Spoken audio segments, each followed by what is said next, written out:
Doutora Drag!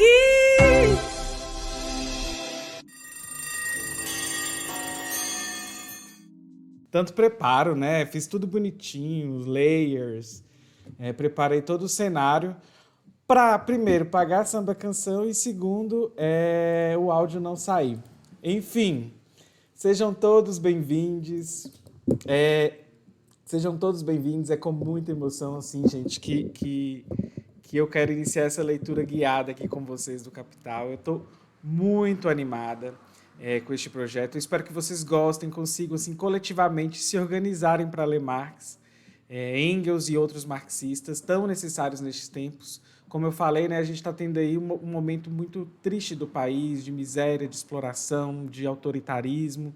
Então, entender a realidade faz parte desse processo aí de catarse coletiva também. E aí eu ia dizendo que desde 2019 a gente tem um grupo no Telegram. E esse grupo no Telegram que a gente tem, ele é justamente para a gente poder se organizar e ler as obras de Marx e Engels, né? E a coisa foi aumentando, o projeto foi aumentando e desembocamos nisso. Então é um projeto que tem sido muito lindo e tenho gostado muito deste projeto, dos frutos que ele tem dado, sabe? Assim, das pessoas que têm se organizado, das pessoas que têm compreendido mais as obras, pessoas que já tentaram ler sozinho e não conseguiram, pessoas que, ao ler coletivamente, começaram a ter outros cliques. Então, isso é muito interessante. Então, só a título de entendimento, né, a gente vai ler um pedacinho dos prefácios. Eu não tinha selecionado, mas eu fiquei de ver. Aí eu selecionei uns trechinhos. E aí a gente vai ler prefácio, capítulo 1. Não dá para ler todo o capítulo 1. Eu separei provavelmente até o tópico 1, tópico 2 do capítulo 1 para a gente ler. O capítulo 1 ele é mais longo e ele é um pouquinho chato. Resumindo, nós vamos superar o capítulo 1 para a coisa andar. Nós vamos alcançar a meta e depois nós vamos dobrar a meta, ok? Eu quero fazer um intervalinho de 5 minutos para descansar a voz e tudo mais, porque eu acho que vai ser cansativo ficar sozinho aqui fazendo a leitura com vocês. Eu tenho um hacker no porão, Boot. Ele tá ali, ó, igual um louco. Eu vou tentar colocar começar as lives em ponto, igual hoje eu comecei em ponto. Eu quero ser bem criteriosa com isso, sabe? Para valorizar e todo mundo também está aqui. As dúvidas vocês podem levar para o Discord, que é o nosso servidor. Lá tem os nossos moderadores, que provavelmente estão aqui também alguns não estão, né? Então dá para a gente gerenciar isso, né? Então todas as quarta-feiras estaremos aqui. Domingo a gente vai estar no Discord mesmo, conversando e debatendo sobre a obra. Então preparem aí. Domingo, salvo me engano, 5 horas ou 5h30, eu tenho que conferir. Qualquer coisa, Gavasso me corrige aí, que ele sempre me pega no pulo nesses erros que eu faço, né? E se você tiver dúvidas, né, gente, assim, tem moderadores lá no grupo do Telegram, tem moderadores no servidor, então dá para vocês também conversarem, baterem papo. E a ideia que eu queria era que isso também fosse horizontal, né? Sempre que vocês puderem ajudar, orientar a galera, façam isso, ajuda muito, assim, quebra um galhão para mim, para todo mundo, e todo mundo aprende. Outro ponto que eu acho que a gente tem que, só para localizar quem está perdido, né?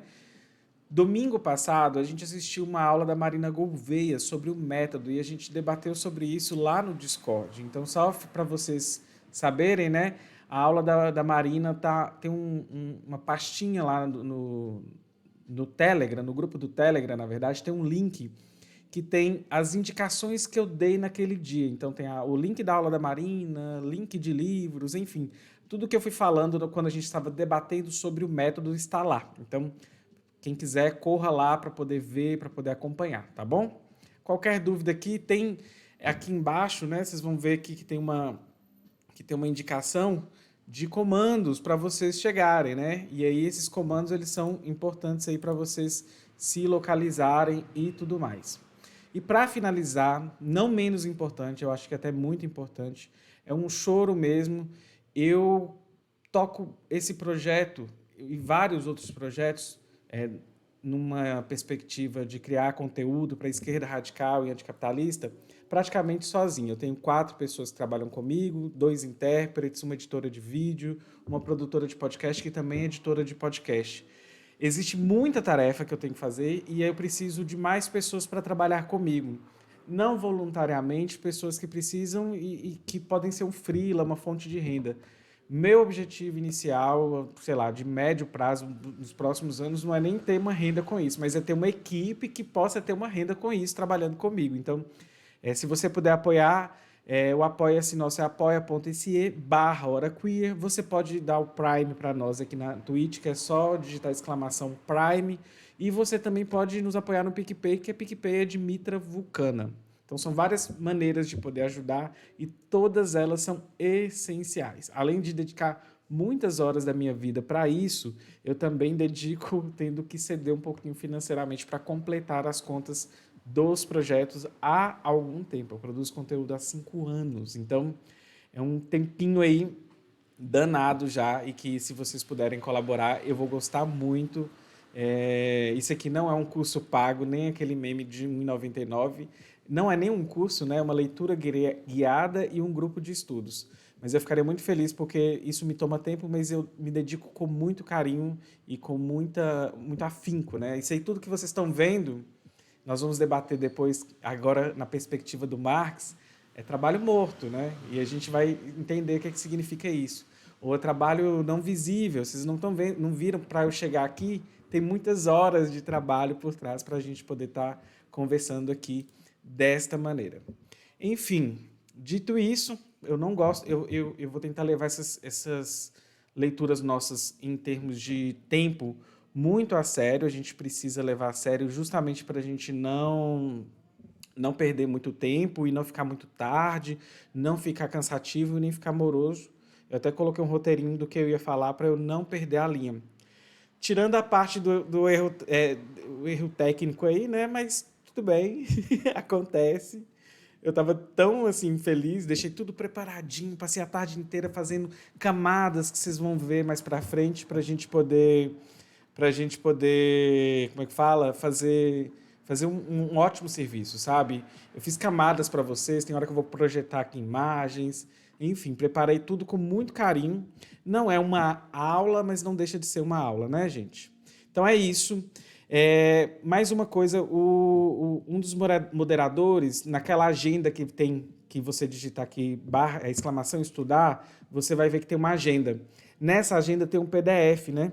E quem quiser acessar esse PDF, eu fiz o seguinte, eu vou estar com o livro físico aqui em mãos, eu passei, olha o trabalho que eu tive, de página em página que eu vou fazer intervenções hoje, eu fui lá olhar qual é a página equivalente no PDF, justamente para vocês não ficarem perdidos. Então, realmente, é isso que eu quero deixar bem claro, assim, que eu estou fazendo isso com muito carinho. Eu quero, sei lá, terminar, nós estamos com 138 pessoas, terminar esse grupo com muita gente lendo Capital. Vocês não têm noção da vontade, do desejo, da ânsia que eu estou para a gente fazer algo de sucesso em relação a isso, tá bom?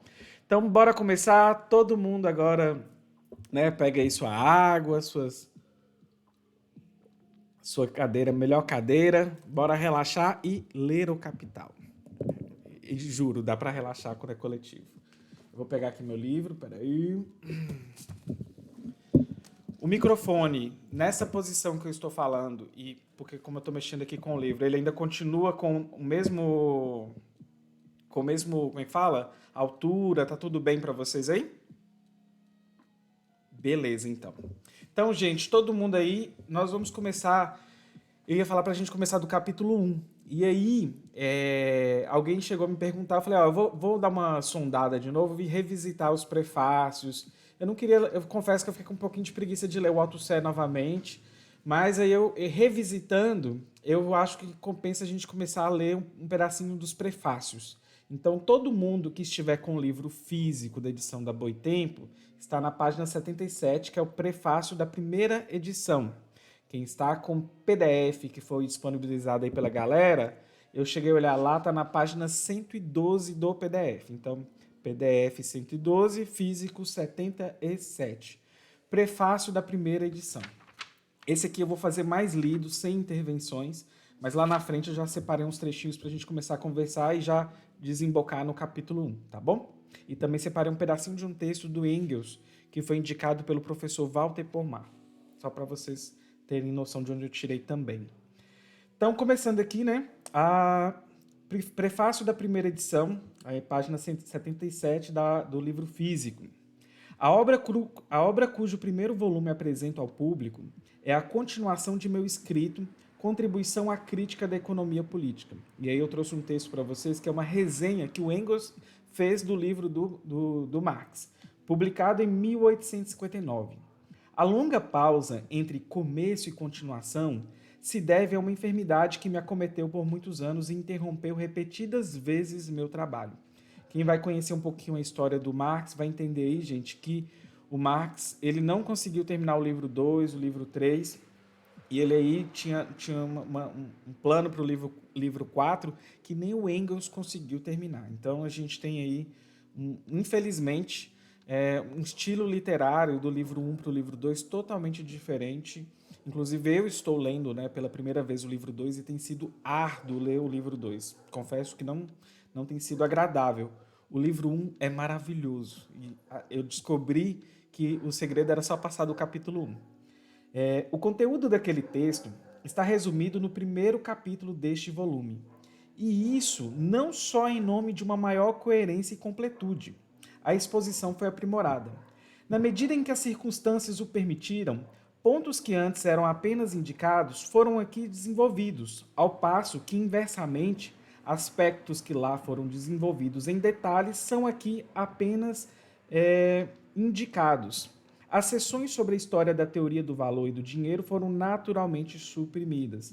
Tem umas 3 exclamações aí, que é o livro 4, que seria Teorias do Mais-Valor, né? No entanto, o leitor do texto encontrará novas fontes para a história daquela teoria nas notas do primeiro capítulo. Todo começo é difícil, e isso vale para toda ciência. Por isso, a compreensão do primeiro capítulo, em especial da parte que contém a análise da mercadoria, apresentará a dificuldade maior. Por isso que eu deixei opcional as leituras dessas primeiras páginas, porque o Althusser, ele até sugere as pessoas começarem de um capítulo mais à frente, para depois voltar para a mercadoria. E aí, ao longo da exposição, da discussão nos domingos e tudo mais, vocês vão perceber a importância de se começar de fato pelo capítulo 1. Então, sigamos no propósito de ler o capítulo 1, de conseguir ler o capítulo 1 e entender por que é importante esperar um pouquinho para a gente superar essa fase aí, que pode ser um pouco chata para algumas pessoas, ok? No que se refere mais concretamente à análise da substância e da grandeza do valor, procurei popularizá-lo ao máximo possível. A forma de valor, cuja figura acabada é a forma dinheiro, é muito simples e desprovida de conteúdo. Não obstante, o espírito humano tem procurado elucidá-la em vão há mais de 2000 anos, ao mesmo tempo que obteve êxito, ainda que aproximado, na análise de formas muito mais complexas e plenas de conteúdo. Por quê? Porque é mais fácil estudar o corpo desenvolvido do que a célula que o compõe. Além disso, na análise das formas econômicas, não podemos nos servir de microscópio, nem de reagentes químicos. É interessante aqui, o David Harvey fala isso, a Marina Gouveia fala isso, o Walter Pomar fala isso. Acho que não tem um professor que esteja dando um curso, uma leitura guiada ou algo de Marx e Engels, né? Eles vão sempre falar que essa análise materialista, sobretudo do Capital, é como a gente estivesse vendo um fenômeno e aí a gente tem uma cebola e a gente vai descascar a cebola. Então ele está falando que o dinheiro, né, vocês vão entender mais à frente, é algo que dá para a gente analisar mais profundamente, né? A força da abstração deve substituir-se a ambos. Para a sociedade burguesa, porém, a forma mercadoria do produto do trabalho ou a forma de valor da mercadoria constitui a forma econômica celular. Ele está dizendo ali que a pessoa olha para a mercadoria, só que ele esquece o que tem por trás. A gente vai debater um pouquinho aí sobre aparência e essência. Para o leigo, a análise desse objeto parece se perder em vãs sutilezas. Trata-se, com efeito, de sutilezas, mas do mesmo tipo daquelas que interessam à anatomia micrológica. Desse modo, com exceção da seção relativa à forma de valor, não se poderá acusar esta obra de ser de difícil compreensão. Preste atenção aí, gente. Pressuponho naturalmente leitores desejosos de aprender algo de novo e, portanto, de pensar por conta própria. O físico observa processos naturais em que eles aparecem mais nitidamente e menos obscurecidos por influências perturbadoras.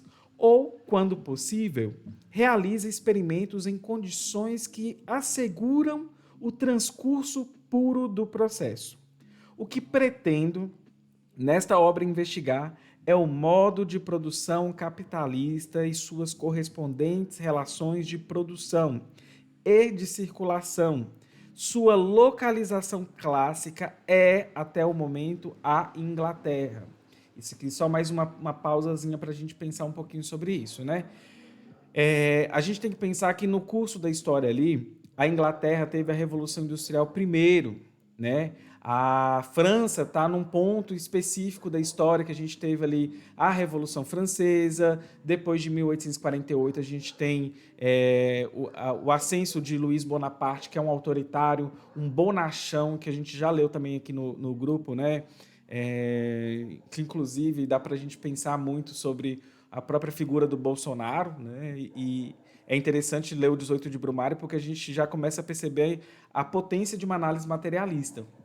E aí, quem quiser também, leia um 18 de Brumário, que é um dos livros que compõe assim, aquele universo, para a gente entender um pouquinho como que Marx, como que o método, né, de Marx que a gente discutiu no grupo passado. Então, a Inglaterra tem uma situação, veio a Revolução Industrial primeiro, a França tem outra situação, e existem correntes que a gente tem que pensar, que é o materialismo inglês, o materialismo francês. Eu não vou aprofundar isso aqui com vocês, né? E a Alemanha tem outra esfera, né? Outra história que tá ali um pouco misturada, e a gente tem, inclusive, a questão da fusão do materialismo inglês com o materialismo francês. Então, é só para explicar que ele está olhando para a Inglaterra, mas não é que os outros lugares, os outros países e tudo mais, não poderão chegar neste mesmo estágio que a Inglaterra se encontra. Porque o que a gente vai ver? É como que a esfera da produção e o desenvolvimento de forças produtivas no estágio que estava na Inglaterra, ao chegar em outros países, vai causar as mesmas mazelas sociais. E aí eu não vou aprofundar, mas dá para a gente entender que quando se trata de produção, isso de fato tem esse efeito nas vidas das pessoas. Então a gente tem que pensar que ele modifica todas as relações sociais e também as relações de trabalho. Então ele está olhando para a Inglaterra, mas agora hoje a gente pode olhar para vários lugares do globo, né? Então é basicamente isso aí que a gente precisa só se ater neste momento, ok? Eu vi que chegaram pessoas perguntando, vi que já tem pessoas no chat auxiliando. Eu conto muito com a ajuda de vocês, tá? Apesar de parecer uma pessoa muito concentrada, eu tenho TDAH, então, assim, eu estou evitando olhar para o chat para não perder um pouco o fio da meada, tá bom? Essa é a razão pela qual ela serve de ilustração principal à minha exposição teórica, mas se o leitor alemão escolher farisaicamente os ombros ante a situação dos trabalhadores industriais, encolher, na verdade, viu, gente? Desculpa. Ou agrícolas ingleses, ou se for tomado por uma tranquilidade otimista, convencido de que na Alemanha as coisas estão longe de ser tão ruins, então terei de gritar-lhe: a fábula refere-se a ti. Né? Ele já está falando, ele está mostrando ali que tem um método, que na Alemanha vai se dar da mesma maneira com o tempo. Né? Na verdade, não se trata do grau maior ou menor de desenvolvimento, de desenvolvimento dos antagonismos sociais decorrentes das leis naturais de produção capitalista. Trata-se dessas próprias leis, dessas tendências que atuam e se impõem com férrea necessidade. O país industrialmente mais desenvolvido não faz mais do que mostrar ao menos desenvolvido a imagem de seu próprio futuro. Mas deixemos isso de lado.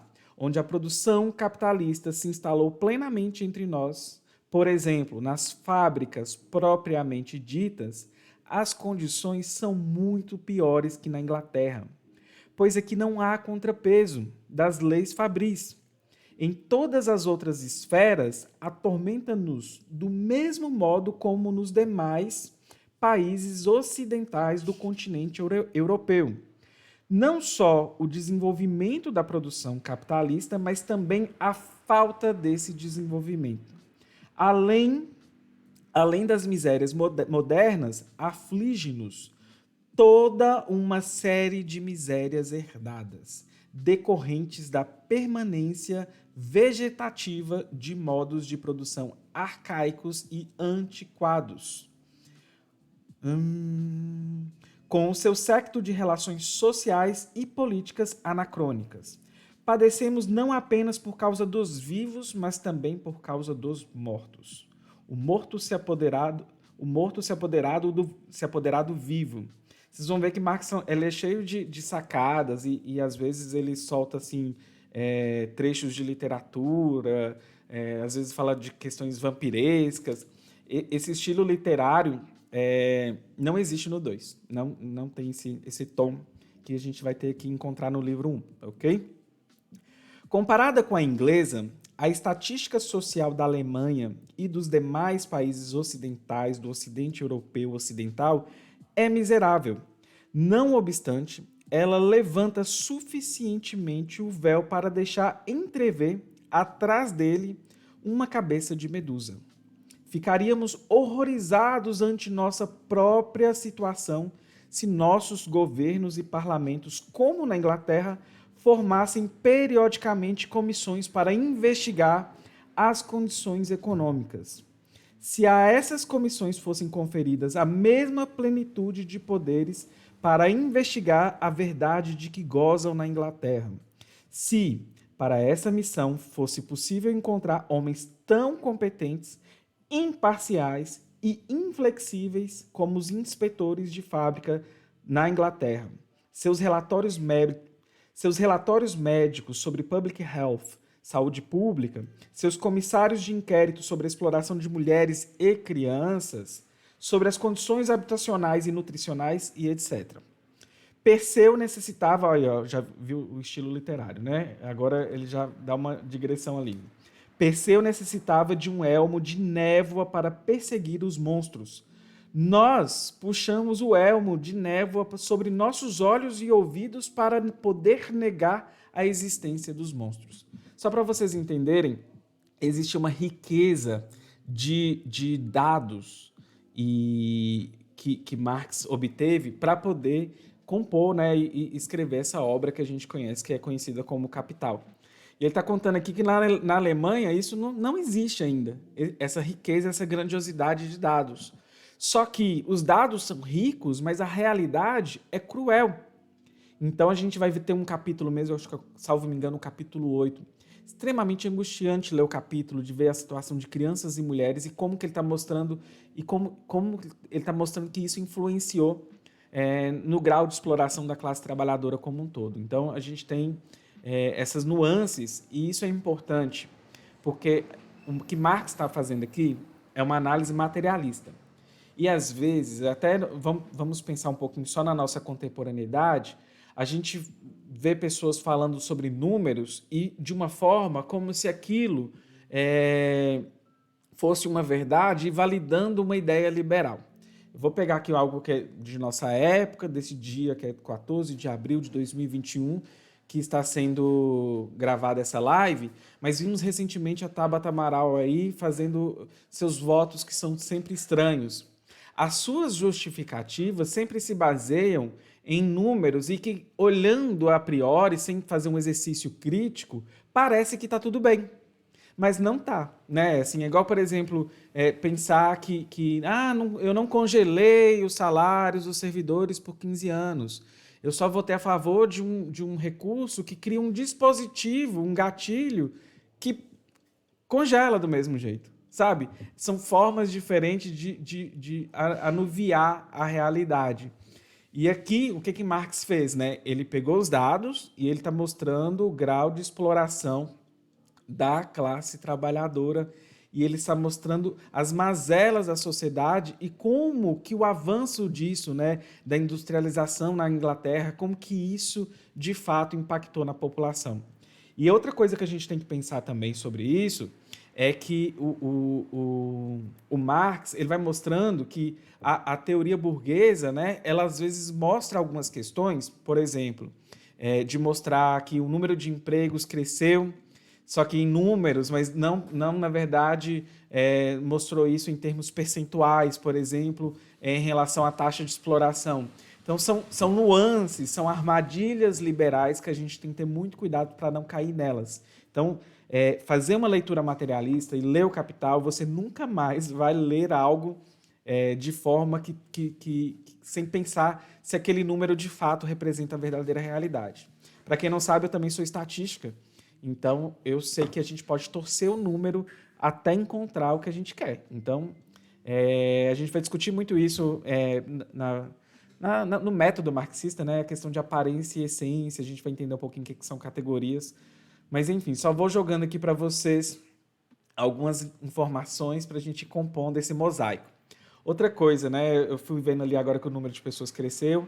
Eu quero que todo mundo tenha muita paciência, gente, persistência para ler o Capital, porque, na verdade, a priori pode parecer um pouquinho desafiador, mas sabe quando você tenta empurrar uma porta, alguma coisa, mas aí depois, ou então você tem uma represa, e aí você está tentando sair e não consegue, mas depois explode e sai tudo? É quando a gente consegue sair do capítulo 1 e as coisas começam a fluir. Alguns capítulos são mais pesados, alguns até eu vou ter problema aqui, mas assim, tenham paciência que a gente consegue seguir com a leitura, tá bom? Não podemos nos iludir sobre isso. Assim como a Guerra de Independência Americana do século XVIII fez soar o alarme para a classe média europeia, a Guerra Civil Americana do século XIX fez soar o alarme para a classe trabalhadora europeia. Na Inglaterra, o processo revolucionário é tangível. Quando atingir certo nível, haverá de repercutir no continente. Ali, há de assumir formas mais brutais ou mais humanas, conforme o grau de desenvolvimento da própria classe trabalhadora. Prescindindo de motivos mais elevados, os interesses mais particulares das atuais classes dominantes obrigam-nas à remoção de todos os obstáculos legalmente controláveis que travem o desenvolvimento da classe trabalhadora. É por isso que, neste volume, reservei um espaço tão amplo à história, ao conteúdo e aos resultados da legislação inglesa relativa às fábricas. Uma nação deve e pode aprender com as outras, ainda que uma sociedade tenha descoberto a lei natural de seu desenvolvimento. E a finalidade última desta obra é desvelar a lei econômica do movimento da sociedade moderna. Ela não pode saltar suas fases naturais de desenvolvimento, nem suprimi-la por decreto, mas pode sim abreviar e mitigar as dores do parto. Para evitar possíveis erros de compreensão, há ainda algumas palavras. De modo algum retrato com cores róseas as figuras do capitalista e do proprietário fundiário. Mais à frente eu explico para vocês essa diferença entre capitalista e proprietário fundiário, a gente discute domingo no grupo, só para a leitura andar, tá bom? Mas é bem tranquilo. Mas aqui só se trata de pessoas na medida em que elas constituem a personificação de categorias econômicas, as portadoras de determinadas relações e interesses de classe.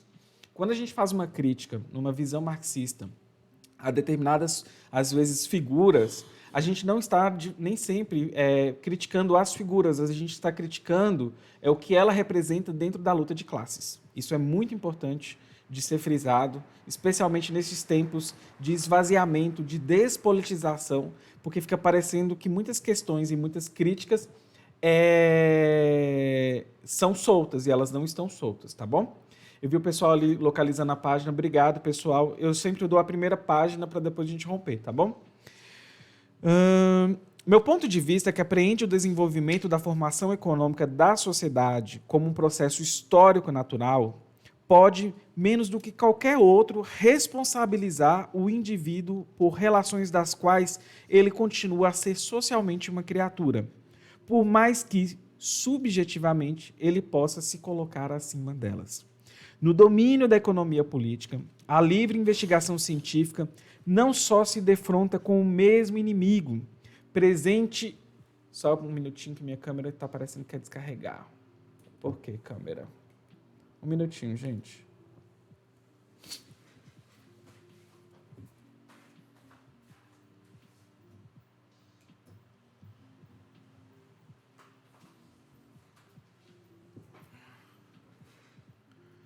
Prontinho, voltamos. Câmera carregada, né?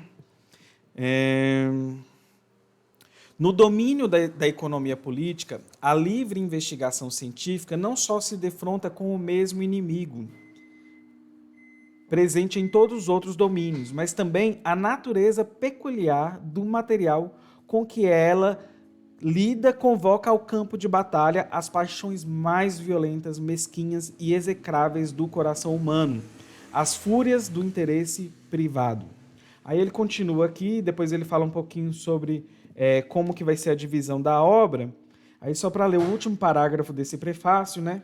O segundo volume deste escrito tratará do processo de circulação do capital, livro 2, e das configurações do processo global, livro 3.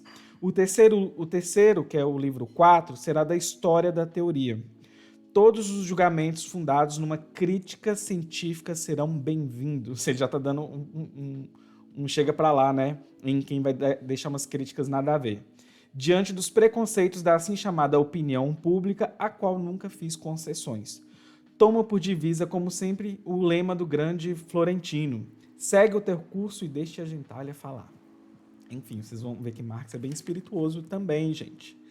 Dito isso, gente, é porque vocês vão ver que existem várias tretas envolvendo na recepção do capital.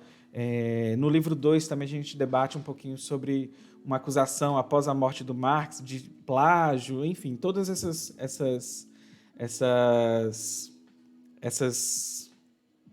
discussões, né, elas já foram debatidas pelo Engels e pela filha do Marx também após a morte do Marx. Sigamos aqui então para a página 84 do livro físico, para a página 120 do PDF que vocês disponibilizaram, ok? 84 do livro físico, página 120 do PDF. A acolhida que o capital rapidamente obteve em amplos círculos da classe trabalhadora alemã é a melhor recompensa de meu trabalho. Num folheto publicado durante a Guerra Franco-Alemã, o Sr. Maia, industrial vienense, economicamente situado do ponto de vista burguês, afirmou corretamente que o grande senso teórico, que é tido como um patrimônio alemão, abandonara completamente as ditas classes cultas da Alemanha para, ao contrário, ressuscitar na sua classe trabalhadora.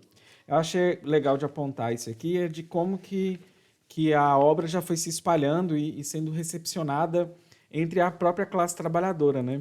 E hoje a gente está tão bebido, né, de ideologia liberal que a gente acha difícil fazer uma leitura. E isso tem a ver com lógica formal, lógica dialética. Então, a gente já fez umas indicações de livros, de pessoas que já fizeram material debatendo a obra de Marx e Engels. Então, eu sempre sugiro vocês a procurarem esses materiais e também a estudarem por eles, né? Então, assim, aqui é uma leitura, tem um grupo, tem aulas, tem vários lugares para vocês poderem acompanhar e sempre tirar dúvida, trocar ideia com a galera, ok? Agora, gente, a gente vai para a página 126 do PDF e a página 88 do livro físico. Só tomar um pouquinho de água aqui.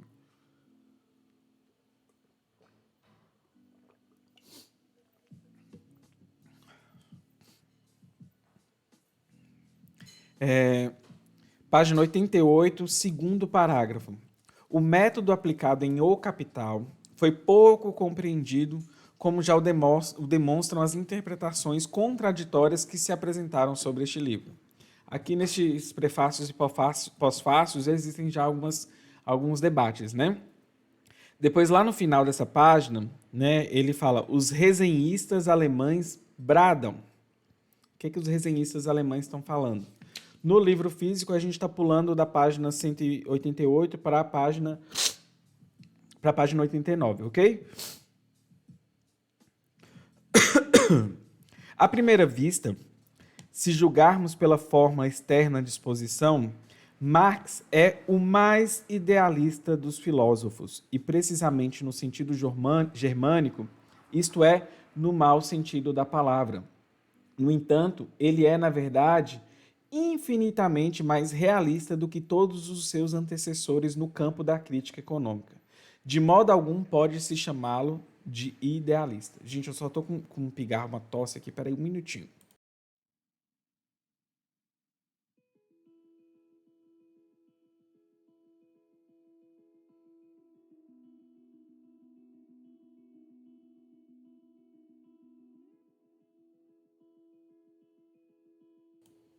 Voltei. Então, gente, olha só. Aqui, só para a gente já vai pular para outra página, é interessante aqui a gente tem que entender alguns debates que já estão sendo nos colocados aqui, né? Que é o idealismo alemão, Hegel, Feuerbach, que é materialista. Então, assim, eu não vou me delongar, né? Mas Marx, ele já foi um jovem hegeliano, né? Ele já foi materialista também. E ao longo da leitura e dos seus estudos, vocês vão entender, né? Materialismo, idealismo alemão, e vocês vão ver que Marx ele rompe com esses grupos, e sobretudo com os idealistas alemães. E quando ele rompe, é porque não é que ele está ali refutando, igual o povo fala, do jeito liberal de ser. Ele, na verdade, ele está ali, é uma forma de suprassunção, né? Superando ali aquela teoria, onde estão os erros, mas tem muita coisa de Hegel em Marx, de Feuerbach em Marx, e muito de economia liberal em Marx. Agora, como isso é visto, apresentado, né? É o tal do Aufheben, né? Que é uma expressão que até a tradução é um pouquinho complexa, né? Que é suprassunção. Então, isso eu não vou delongar com vocês, mas só para entender que na obra, né, a gente vai ver economia política, Hegel, né, a gente vê esses elementos lá. Agora, como que isso foi elaborado pela teoria, pelo método de Marx, aí que está o grande diferencial, eu diria. Pulemos agora para a página 129 do PDF, página 91 do livro. Inclusive, vai só de encontro e fechar o que eu já falei, né? No final do primeiro parágrafo tem a mistificação que a dialética sofre nas mãos de Hegel impede, em absoluto, que ele tenha sido o primeiro a expor, de modo amplo e consciente, suas formas gerais de movimento.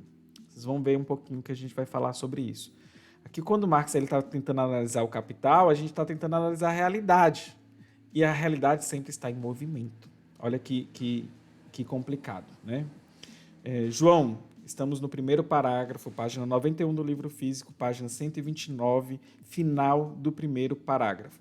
A mistificação que a dialética sofre nas mãos de Hegel não impede em absoluto que ele tenha sido o primeiro a expor de modo amplo e consciente suas formas gerais de movimento. Nele, ela se encontra de cabeça para baixo. É preciso desvirá-la a fim de descobrir o cerne racional dentro do invólucro místico. Em sua forma mistificada, a dialética esteve em moda na Alemanha porque parecia glorificar o existente. Parecia, isso significa muito, gente. Não quer dizer necessariamente que é, ok? Em sua configuração racional, ela constitui um escândalo e um horror para a burguesia e seus porta-vozes doutrinários, uma vez que, na intelecção positiva do existente inclui, ao mesmo tempo, a intelecção de sua negação de seu necessário perecimento. Além disso, apreende toda forma desenvolvida no fluxo do movimento, portanto, incluindo o seu lado transitório, porque não se deixa intimidar por nada e é, por essência, crítica e revolucionária. O movimento da sociedade capitalista de contradições revela-se ao burguês prático de modo mais contundente nas vicissitudes do ciclo periódico que a indústria moderna perfaz e em seu ponto culminante, a crise geral.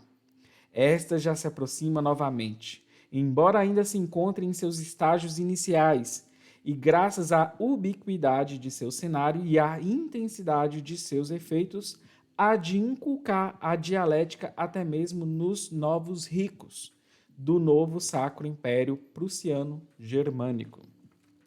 Enfim, só para finalizar aqui esses prefácios, né? A gente tem aqui o prefácio da edição... Deixa eu ver, minhas marcações estão aqui.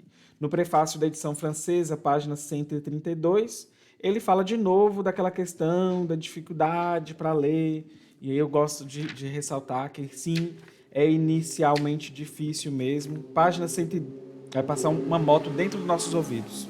Desculpa, gente. Página 93 do Físico, página 132. Eu só queria frisar lá, né? Eis uma desvantagem contra a qual a qual nada posso fazer, a não ser prevenir e premunir os leitores ávidos pela verdade. Não existe uma estrada real para a ciência, e somente aqueles que não temem a fadiga de galgar suas trilhas escarpadas têm chance de atingir seus cumes luminosos. Ok? Então, preparemos e como vamos resolver esses problemas? Coletivamente. Ok?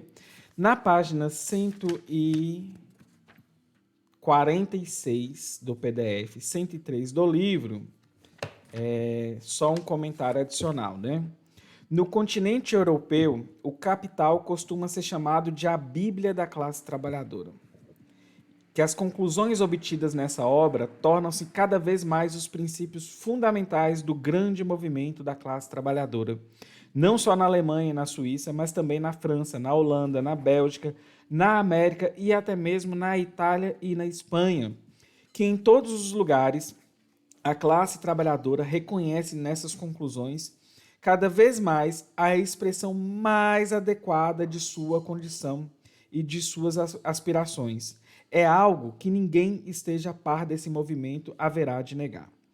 E também na Inglaterra, neste momento, as teorias de Marx exercem, né, uma poderosa influência sobre o movimento socialista que se propaga nas fileiras das pessoas cultas, não menos que naquelas da classe trabalhadora.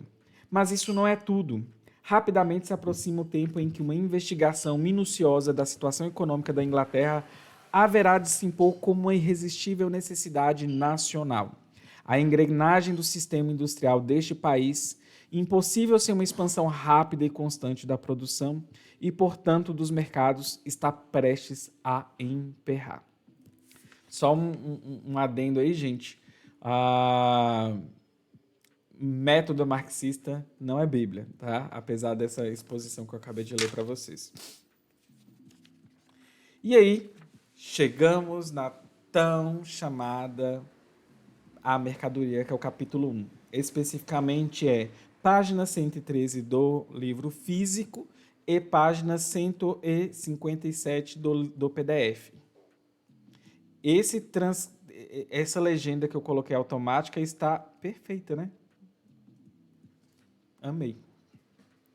Então, gente, página 113, página 157 do PDF. E aí, eu vi ali um comentário do Nico. Nico, a ideia é ter o grupo do Telegram e o grupo do Discord justamente para a gente começar a trazer e fazer essas trocas, ok? Para a gente poder ir acompanhando. Gente, antes de começar o capítulo 1, né, deixe-me colocar aqui para vocês um texto do Engels. Porque olha só. É importante a gente ter paciência, igual eu falei. A gente vai sair desse capítulo 1, mas a gente precisa ter paciência com o capítulo 1. Né? Assim, a gente vai desenvolver, a gente vai sair disso aí, ok? Então, força na peruca, tem os debates no domingo, é lá que a gente consegue também expor as nossas dúvidas. Outra coisa, então, para a gente só ler esse textinho aqui do Engels, que é: a economia política começa com mercadorias, com o momento em que os produtos são trocados, seja por indivíduos ou por comunidades primitivas. O produto que está sendo trocado é uma mercadoria, mas é meramente é, é, mas é uma mercadoria meramente em virtude da coisa, estando o produto ligado a uma relação entre duas pessoas ou comunidades. A relação entre produtor e consumidor, que nesse estágio não estão mais unidos na mesma pessoa. Eis aqui, ao mesmo tempo, um exemplo de um fato peculiar que permeia toda a economia e produziu sérias confusões nas mentes dos burgueses. Prestem atenção. Aqui ele está falando, né, da mercadoria, da troca entre as pessoas e as comunidades. Basicamente, gente, mercadoria só é mercadoria se houvesse a troca. A gente vai entender logo, já nesse capítulo, ok? A economia não está preocupada com as coisas, mas com as relações entre as pessoas e, em última análise, entre as classes. Essas relações, no entanto, estão sempre ligadas às coisas e aparecem como coisas, embora alguns economistas tivessem uma ideia dessa conexão em casos isolados. Marx foi o primeiro a revelar o seu significado para toda a economia, tornando os problemas mais difíceis tão simples e claros que até mesmo os economistas burgueses conseguirão compreendê-los. Olha, gente, isso aqui é bem importante, né? Que, sei lá, se tiver uma pessoa produzindo seu próprio sustento e tudo mais, isso não é mercadoria. E eu acho interessante, né, quando a gente coloca aí nesse trecho que o Engels coloca, né, estão sempre ligadas às coisas e aparecem como coisas. Vocês vão ver que a gente vai chegar no fetiche da mercadoria, a gente vai falar sobre reificação. Assim, é fenomenal como a gente começa a entender como que, para a teoria liberal, todo mundo é livre, a gente aparece aqui, se a gente se esforçar, a gente vai dar conta, a gente vende nossa força de trabalho e aí a gente produz mercadorias para o capitalista ou presta seu serviço, né, que é sua mão de obra. E aí todo mundo de fato vai conseguir chegar onde quer. E agora, a partir daqui, a partir da mercadoria e das relações que se fundam a partir da produção e circulação de mercadorias, a gente vai ver que a gente não é livre e que, na verdade, existe um sistema e como que esse sistema age. E nós, enquanto trabalhadores, estamos aí ferrados nesse processo e por isso que só a luta muda, ok? Então, só para vocês entenderem, né, a mercadoria, gente, ela vai ter vários aspectos e o Marx ele vai começar a fazer uma exposição da mercadoria e as contradições e as relações que existem por trás do que a gente entende como mercadoria. E a gente vai avaliar isso também numa perspectiva histórica, porque o método marxista ele é chamado de materialismo histórico e dialético. Tem um vídeo da Sabrina no glossário do Tese 11 que vale a pena vocês assistirem, ok?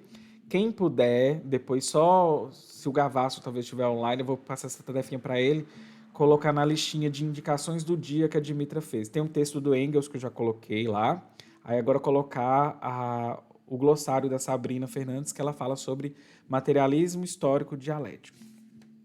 Tem um debate mais à frente que eu não acho que é interessante falar sobre só materialismo histórico e materialismo dialético para vocês, ok? Vamos à leitura, então. Estamos aí na página 113, já, né, entre aspas, do livro, e eu espero que a gente consiga aí, avançar no curso da leitura. Eu até coloquei um despertador para mim que ele não não tocou. Deixa eu ver, 8h56. Gente, vamos fazer o seguinte, vamos fazer um intervalinho de 5 minutinhos. Meu despertador aqui não tocou, eu até avancei, mas foi bom para finalizar prefácios e pós-fácios. E aí a gente vai para o capítulo 1 em 5 minutinhos, pode ser? Todo mundo respirando. Lady Rizzo, onde posso encontrar essas indicações? Digita exclamação estudar, que você vai ver uma agenda, e nessa agenda tem assim, indicações do dia da Dimitra. De domingo passado já tem as indicações, aí já vai ter a indicação de hoje, tá bom? Eu vou pedir o Gavassi para depois acrescentar para mim, fazendo um favor. Intervalinho, 5 minutinhos e a gente volta, tá bom, gente?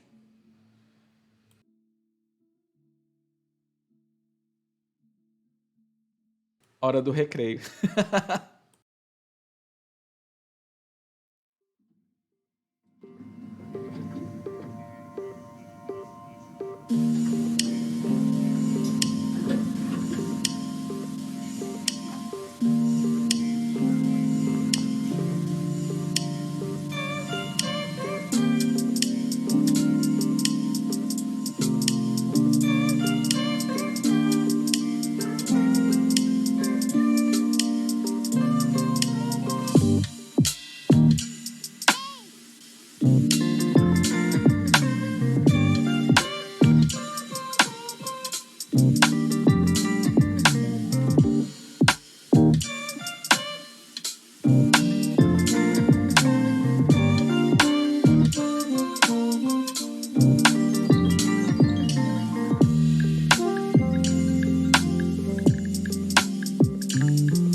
Voltamos, já dei aquela esticada no corpo, né?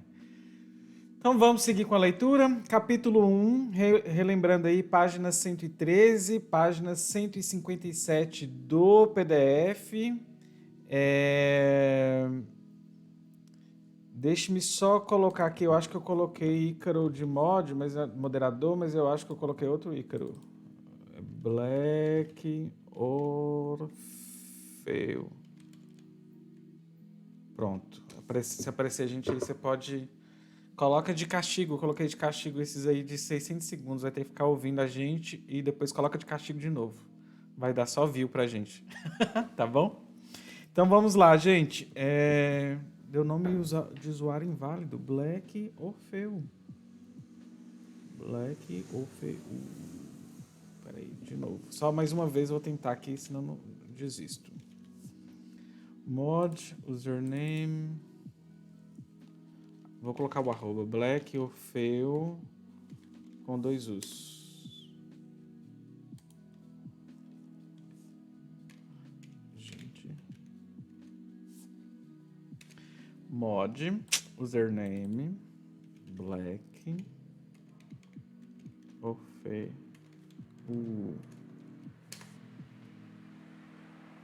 Tá, depois eu vejo isso então. Qualquer coisa, depois eu dou uma olhadinha no chat. Então, gente, sigamos aí com a leitura, capítulo 1.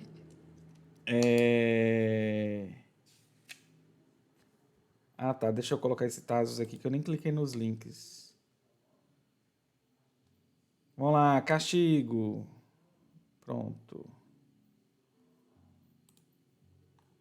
Depois vocês vão denunciando aí pra mim no chat, depois eu dou uma olhadinha, tá bom? Capítulo 1, página 113, 157 do PDF. Capítulo 1, a mercadoria. Item 1, né?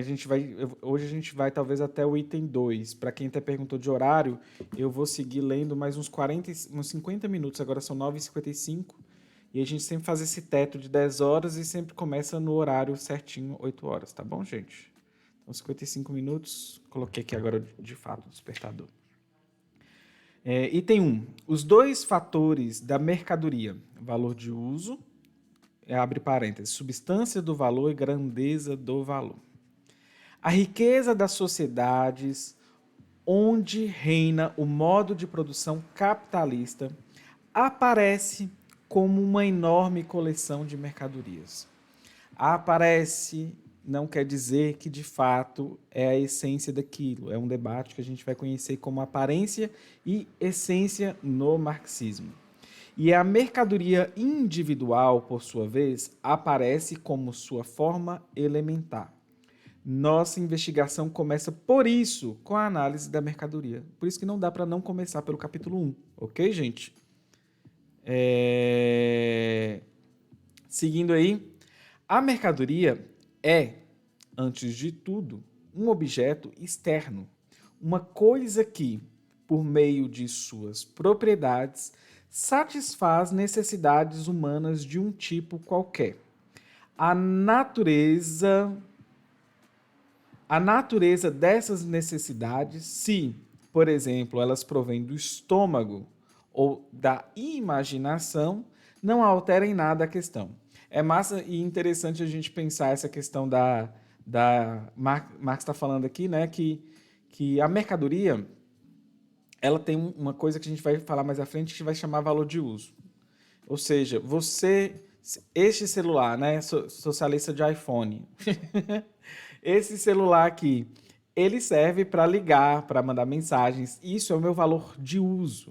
Esta caneta, ela serve para escrever. É o valor de uso dela. E o interessante que ele está falando aqui é que ele já está colocando que o alimento, assim como ele serve para encher o buchinho, né? Existem também mercadorias que servem até para satisfazer a necessidade da imaginação. E hoje, né, na indústria do entretenimento, a gente tem isso aí muito forte. Então, olha que interessante e tão atual isso. E aí eu reforço, gente, leitura do Capital. A gente está aqui, é uma lógica diferente. A gente debateu isso no encontro de domingo. A gente está falando, né, de uma lógica dialética, e é por isso que às vezes parece difícil a leitura. Mas paciência e calma, a gente empilha os tijolinhos para a gente ter uma compreensão, ou melhor, a gente descasca a cebola, como o Harvey, a Marina, o Walter, qualquer outro professor falam, para a gente de fato chegar e entender o núcleo. E aquele núcleo é o que a gente quer entender, mas a gente também vai lembrar de todas as camadas. A gente não vai jogar as cascas da cebola fora, não, entendeu? A gente precisa de tudo. É a análise da totalidade, ok? Seguindo, então, aqui a gente já tem um item, que é valor de uso. Eu tenho um esquema que eu fiz para vocês do capítulo 1, que é de um vídeo antigo meu. Então, só para vocês, eu vou abrir esse esquema e fechá-lo algumas vezes. Só para vocês verem aí, aqui já temos ali no primeiro círculo, valor, mercadoria, valor de uso lá em cima, tá vendo? Lá embaixo, o valor de troca. Guardem essa imagem, nós iremos retomar neste vídeo. A proposta também era fazer vídeos. Oh, que iludida! Vídeos de até 5 minutos com gargalos de cada capítulo. E cá estou eu agora fazendo umas lives de 2 horas para poder explicar talvez nem um capítulo completo, para vocês verem a dificuldade disso, né? Mas eu pretendo um dia fazer só dos gargalos mesmo, aí não é uma análise profunda. Então, seguindo aqui, tampouco se trata aqui de como a coisa satisfaz a necessidade humana, se diretamente como meio de subsistência, isto é, como objeto de fruição, ou indiretamente como meio de produção.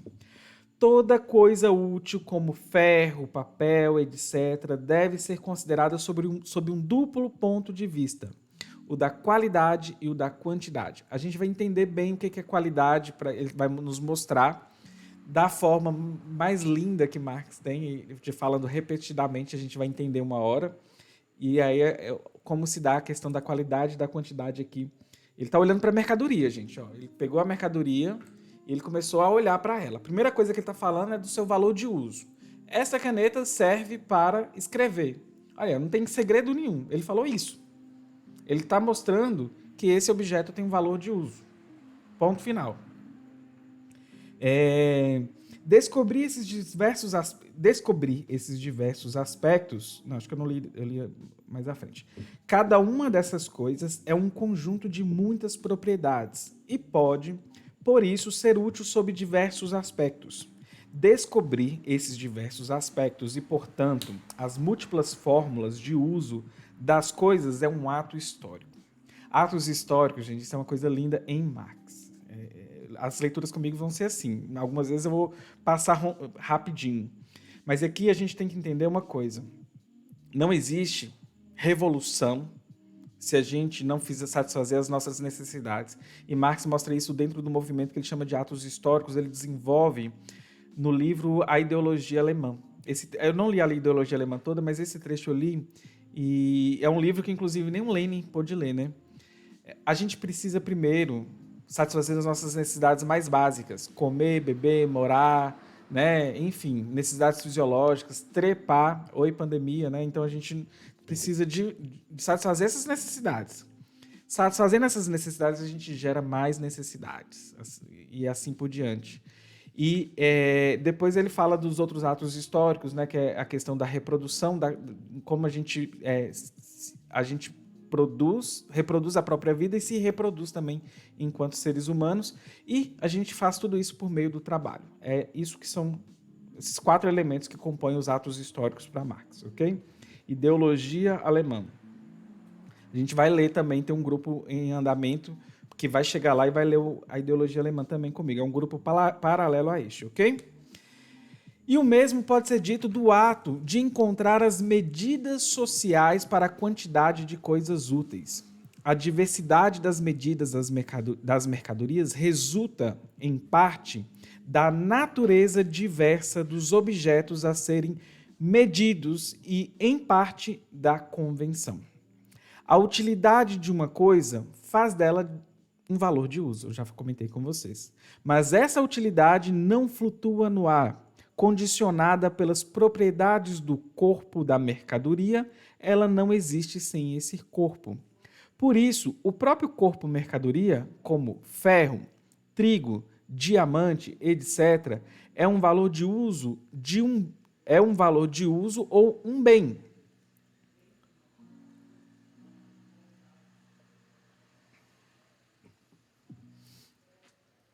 Esse seu caráter não depende do fato de a apropriação de suas qualidades úteis custar muito ou pouco trabalho aos homens. A gente está falando só de valor de uso aqui, prestem atenção nisso. Na consideração do valor de uso, será sempre pressuposta sua determinidade quantitativa, como uma dúzia de relógio, uma braça de linho, uma tonelada de ferro. Os valores de uso das mercadorias fornecem o material para uma disciplina específica, a merceologia. Deixa eu ver aqui. Só para vocês entenderem, gente, a gente vai começar a debater aqui sobre valor de uso e valor de troca. Eu acho que eu vou ler e vou explicar mais fácil. Os valores de uso das mercadorias, já falei, né, da merceologia. O valor de uso se efetiva apenas no uso ou no consumo. Os valores de uso formam o conteúdo material da riqueza, qualquer que seja a forma social desta. Na forma de sociedade que iremos analisar, eles constituem ao mesmo tempo os suportes materiais do valor de troca. Então, nós já sabemos o que é valor de uso, né? Deu exemplo, essa caneta serve o quê? Para escrever. E aí, vamos agora entender um pouquinho de outra categoria que está aparecendo aqui para a gente, né? O valor de troca aparece inicialmente como uma relação quantitativa, a proporção na qual valores de uso de um tipo são trocados por valores de uso de outro tipo. Uma relação que se altera constantemente no tempo e no espaço. Ele parece, assim, ser algo acidental e puramente relativo e, ao mesmo tempo, um valor de troca intrínseco imanente à mercadoria. Logo, um contradicto inadjecto, uma contradição nos próprios termos. Vejamos a coisa mais de perto. Agora que começa a ficar um pouquinho estranho o que Marx está querendo dizer. Só para vocês entenderem, gente, dois pontos aqui, né, que a gente precisa entender. Parece que o valor de troca, né, é algo acidental, puramente relativo. E ele vai explicar que não, a gente vai entender, e é no movimento da história, inclusive. Outra coisa, a mercadoria, ela se caracteriza enquanto mercadoria, né, sendo fruto do trabalho humano, ela tem que ter seu valor de uso e valor de troca. Por que eu estou falando isso? Porque se ela não tiver valor de troca, ela não se caracteriza como mercadoria. Exemplo, eu fiz um jantar para o meu marido ontem. E este jantar, ele foi feito com mercadorias, mas ele é fruto do meu trabalho humano. A gente terminou o jantar e foi jantar. Teve um valor de uso, né? Completar a refeição noturna de um casal gay, por exemplo. Mas ele não tem valor de troca. Porque o que aconteceu? Eu não vendi. Eu não troquei esse jantar por, 3 hambúrgueres ou, uma camiseta. Não. Eu jantei. Eu que fiz e eu não troquei. Não é mercadoria. Apesar de ser composto de mercadorias. Eu comprei macarrão, comprei proteína de soja, eu comprei tomates, cebolas. Ok? Então, o que caracteriza, né, a mercadoria, ele já está começando a mostrar para a gente o que caracteriza uma mercadoria. A gente já sabe o valor de uso e a gente sabe o valor de troca. Categoria, né, é uma questão importante da gente começar a entender categorias, porque as categorias ela é uma forma de descrever a realidade, né? E é uma, assim, né? Não é, estou fazendo um reducionismo, mas isso é importante porque são representações teóricos conceituais e o Marx está mostrando isso aqui para a gente também, ok? Então agora ele vai começar a explicar umas coisinhas. E aí, uma dica que eu dou.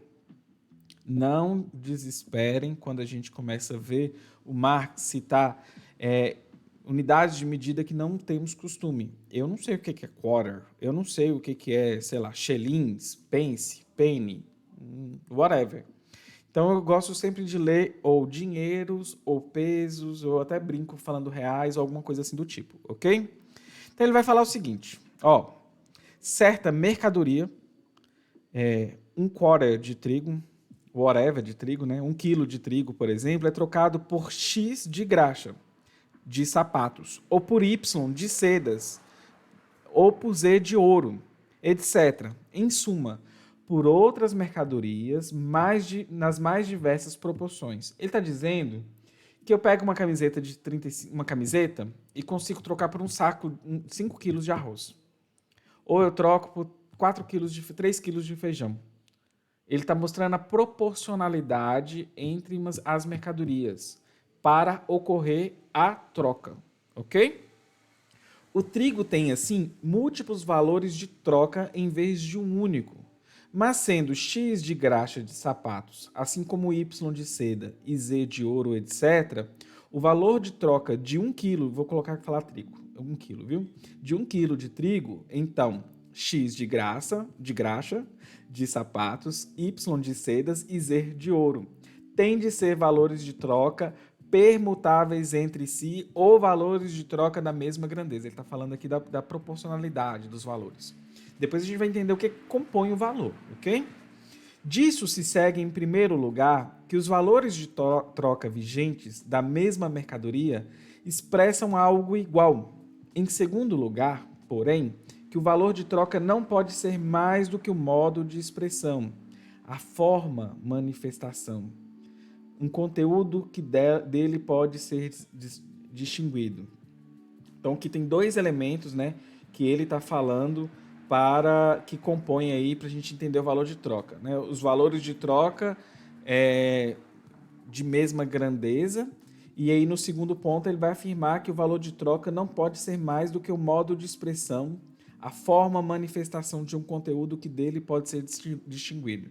Isso a gente vai caminhando, a gente vai ficando mais claro ainda para vocês, ok?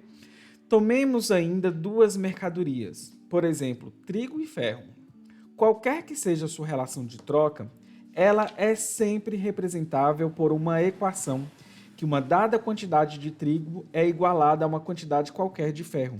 Por exemplo, 1 quarter de trigo, 1 quilo de trigo, é igual a alfa gramas, vamos trocar por gramas, né? Ou por alfa gramas de ferro.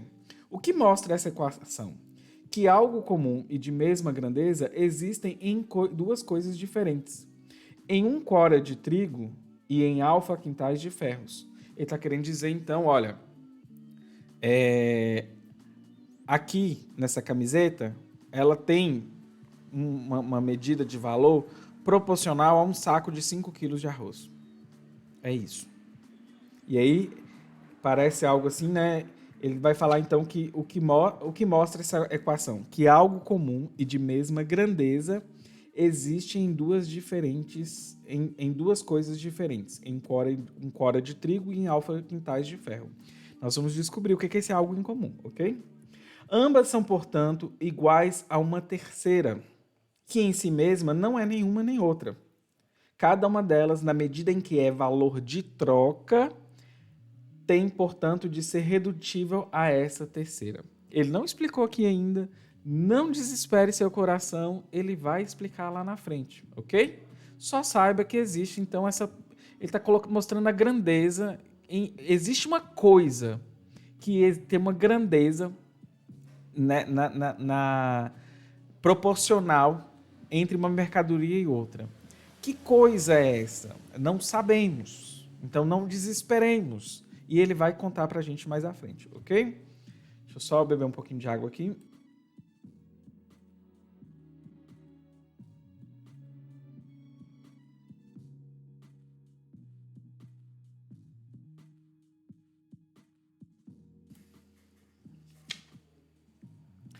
Um simples exemplo geométrico ilustra isso. Gente de humanas, pega na minha mão, vamos, não desesperem. Qualquer coisa vocês abstraiam do que está escrito aqui, ok? Marx, ele é detalhista, gente. E assim, a gente vai deparar com essa mesma coisa, desse jeito dele de escrever, né? Em diferentes exemplos. Ele pega esse aqui, ó. Ele está nos mostrando até agora que essa caneta é valor de uso, tem valor de uso, e que essa caneta, ela tem valor de troca. E aí ele está falando assim, olha, gente, essa caneta é igual três marcadores desse. Ele está mostrando a proporcionalidade entre uma coisa e outra.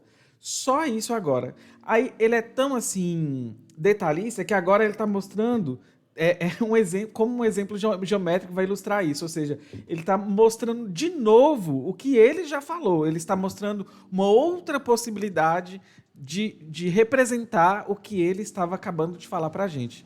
Então, é isso que eu acho que a gente... talvez o teor legal da leitura conjunta, da gente estar juntos, de não se desesperar com isso, porque à medida que a gente começa a perceber isso, a gente, ok, Marx, tudo bem, entendeu? Hanny Ellison está perguntando quais são os 4 elementos do ato histórico. Gente, todas essas coisas guarda para o Discord, e a gente faz lá nos nossos encontros nos domingos, ok? Aos domingos, porque já passou os 4 atos históricos. Tem vídeo no meu canal sobre isso, mas nem eu vou lembrar agora. Então agora ele vai falar de um simples exemplo geométrico ilustra isso. Para determinar e comparar as áreas de todas as figuras retilíneas, é preciso decompô-las em triângulos. O próprio triângulo é reduzido a uma expressão totalmente distinta de sua figura visível, a metade do produto de sua base pela sua altura. Do mesmo modo, os valores de troca das mercadorias têm de ser reduzidos a algo em comum, com relação ao qual eles representam um mais ou um menos. Vai passar um forrozão agora na porta de casa, viu, gente? Tá vazando? Acabou. Vamos lá. Esse algo comum não pode ser uma propriedade geométrica, física, química ou qualquer outra propriedade natural das mercadorias. Gente, olha só, ele está falando... Olha que mistério, né? Já andamos algumas páginas e ele está falando que tem algo comum nas mercadorias. O que é isso? É isso que ele está querendo mostrar. Essa volta toda é para ainda chegar nesse ponto. Suas propriedades físicas importam apenas na medida em que conferem utilidade às mercadorias. Isto é, fazem delas valores de uso. Ou seja, ele está mostrando que essas questões de cheiro, tamanho, dimensão, igual, por exemplo, eu falei aqui, né? Uma camisa é igual a 5 quilos de arroz. Essa unidade de camisa igual a 5 quilos de arroz, isso não nos interessa. Isso aí, a gente está para valor de troca, é outra coisa ainda que está por trás disso, ok? Por outro lado, parece claro que a abstração dos seus valores de uso é justamente o que caracteriza a relação de troca das mercadorias. Olha só, o Marx está falando que na sociedade a gente acaba levando a entender que, olha, eu que falei aqui agora para vocês para efeito didático, mas eu sei o que está por trás dali, né? Mas, olha, uma camiseta é igual a 5 quilos de arroz. A gente está comparando a camiseta com os 5 quilos de arroz. Ou com os dinheiros, né? E não é isso que está por trás disso. O que faz uma camiseta ser trocada por 5 quilos de arroz é outra coisa. Ok? E aqui ele está ainda fazendo o seu movimento para explicar o quê? Valor de uso e valor de troca. Voltemos só ao esquema ali. A gente está nessa primeira parte aí do esquema do diagrama do Harvey, ok? Então vamos, força na peruca e vamos entender o que está acontecendo aqui. Por outro lado, parece claro que a abstração de seus valores de uso é justamente o que caracteriza a relação de troca de mercadorias, o que eu acabei de explicar. Nessa relação, um valor de uso vale tanto quanto o outro, desde que esteja disponível em proporção adequada, ou como diz o velho Barbon, um tipo de mercadoria é tão bom quanto outro se seu valor de troca for da mesma grandeza. pois não existe nenhuma diferença ou possibilidade de diferenciação entre coisas cujos valores de troca são da mesma grandeza. Aí eu já expliquei um pouquinho, né, sobre a camisa e tudo mais. Gente, como eu vou avançando agora na leitura, sempre que alguém tiver e puder também colocar na página, quando virar a página, podem colocar no chat para ajudar a galera, tá bom? Eu acho que fica massa também, tipo assim, se virou a página da onde eu falei do início, sempre dá um iniciozinho aí do que página é que estamos atualmente. Eu falo para o pessoal do PDF principalmente. Na página 116 do físico, né? Como valores de uso, as mercadorias são, antes de tudo, de diferente qualidade. Como valores de troca, elas podem ser apenas de quantidade diferente, sem conter, portanto, nenhum átomo de valor de uso. Abstraindo do valor de uso dos corpos mercadoria, resta nela uma única propriedade, a de serem produtos do trabalho. Essa volta toda que ele deu, quando a gente está trocando uma coisa pela outra, o que tem ali por trás é o valor, os produtos do trabalho, né? Que é o grande cerne aqui da questão. Que mais aqui? Eu fiz umas notas aqui, mas acho que está tudo tranquilo. Mas mesmo o produto do trabalho já se transformou em nossas mãos. Primeira vez que eu li esse trecho, eu tô assim, como assim? O que transformou aqui na minha mão? Não tem nada na minha mão transformado. E aí eu fui entender que, na verdade, ele está mostrando aqui o que transformou é o raciocínio. Isso aqui é o processo da descrição lógica, né? Agora já se transformou. Porque você que está aí comigo, você já vai olhar para a caneta e falar, caneta, agora eu entendo. Se você me ajuda a escrever, é o seu valor de uso. Caneta, se eu posso trocar você por 3 marcadores, é porque você tem um valor de troca e que a quantidade de trabalho socialmente necessária, que a gente vai discutir mais à frente, para fazer 3 bichinhos desse, é igual de uma caneta. É aí que ele está falando assim, já se transformou em nossas mãos. Porque agora vocês já não vão olhar para as mercadorias com este olhar que a gente já tem anteriormente. Você não vai falar que isso aqui é somente, sei lá, R$5, né? A gente não vai mais olhar assim para as mercadorias. Se abstrairmos de seu valor de uso, abstraímos também dos componentes e formas corpóreas que fazem dele um valor de uso.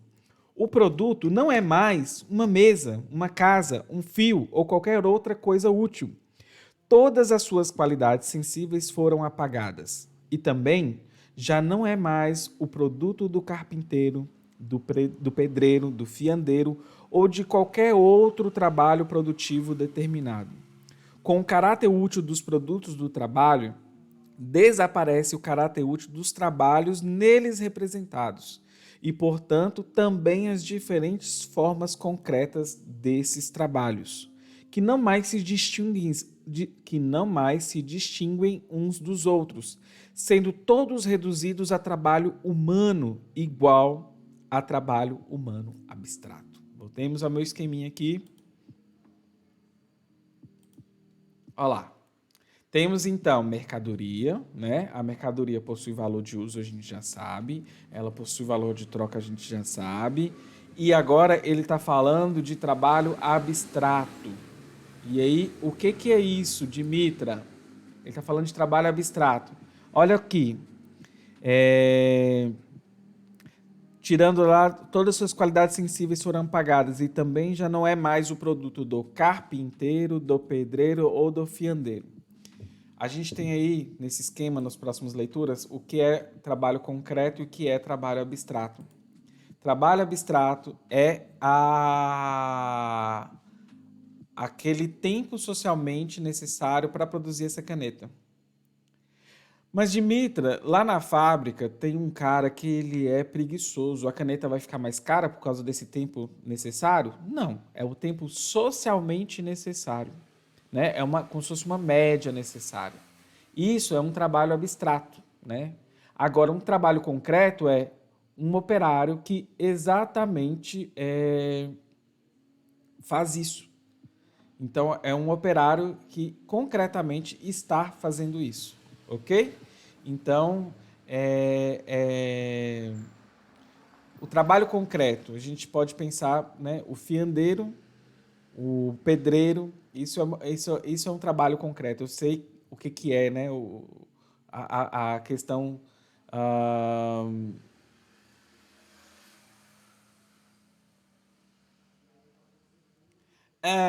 não é bem assim. Depois a gente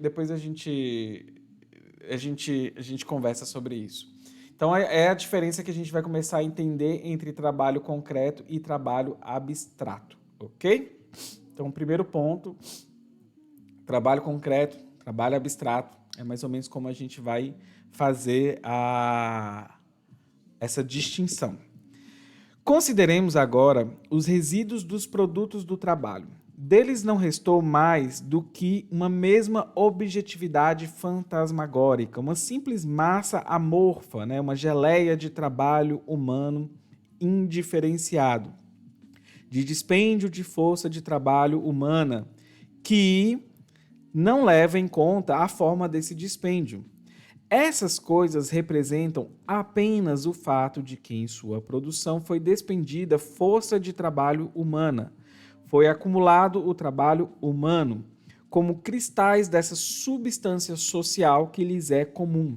Eles são valores, valores de mercadoria. Agora a gente está começando a chegar num terceiro elemento, que a gente falou de valor de uso e valor de troca. Agora a gente vai chegar de fato no que é valor, ok? Na própria relação de troca das mercadorias, seu valor de troca apareceu-nos como algo completamente independente dos seus valores de uso. Se abstrairmos agora do valor de uso dos produtos do trabalho, obteremos seu valor tal como ele foi definido anteriormente. O elemento comum que se apresenta na relação de troca ou no valor de troca da mercadoria é, portanto, seu valor. A continuação da investigação nos reconduzirá ao valor de troca como modo necessário de expressão ou forma de manifestação do valor, mas este tem de ser, por ora, considerado independente dessa forma. Olha, eu estou falando de valor de uso e eu estou vendo ali o chat, mas eu não vou muito descrever. Pense na questão do tempo socialmente necessário para a produção de uma mercadoria, ok? A gente depois pode... a gente precisa depois fazer uma explicação geral sobre isso, ok? Rito Campinas, existe uma metodologia que já foi elaborada aqui e, na verdade, eu acho que você perdeu os debates de como que a gente vai fazer a distribuição do material, tá bom? A gente faz vários trabalhos, não só no YouTube, não só na Twitch, não só no Telegram, não só no Discord, mas também offline. Então, assim, eu sou uma só, querido, assim, sinto muito, assim, eu preciso...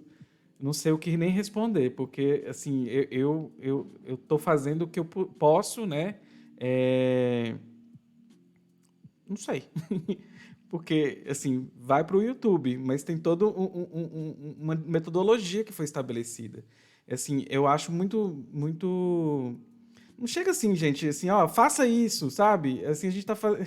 eu sou um só, sabe? Enfim... Tá, vou lá. Vou continuar aqui a leitura porque eu vou focar nisso aqui, ok? Aqui o Marx começou a apontar uma questão que a gente vai entender que a gente tem valor de troca e que a gente tem valor de uso, certo? E agora ele começou a falar, olha, tem valor. E aí, neste momento, ele até falou assim, olha...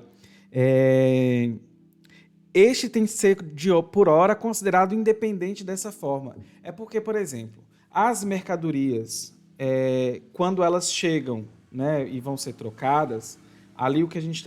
quando a gente está falando, né, que existe essa troca das mercadorias, é o que caracteriza ela como mercadoria que tem valor de troca. E aí ele está falando do valor que, na verdade... neste momento da troca, se expressa como valor de troca. Olha que confuso, né? E ele está falando assim, vamos ver de forma separada neste momento apenas, mas não é assim que se deve... não é assim que a gente deve, de fato, analisar este detalhe, ok? Assim, um valor de uso ou um bem só possui valor porque nele está objetivado ou materializado o trabalho humano abstrato. Lembra trabalho humano abstrato? Aquele tempo lá socialmente necessário, né? Que a gente acabou de comentar. E aí eu frisei no trabalhador que pode gastar mais tempo e menos tempo e que isso não vai mudar a grandeza de valor. E isso vai fazer muito sentido para vocês no decorrer da leitura, ok? Mas como medir a grandeza de seu valor?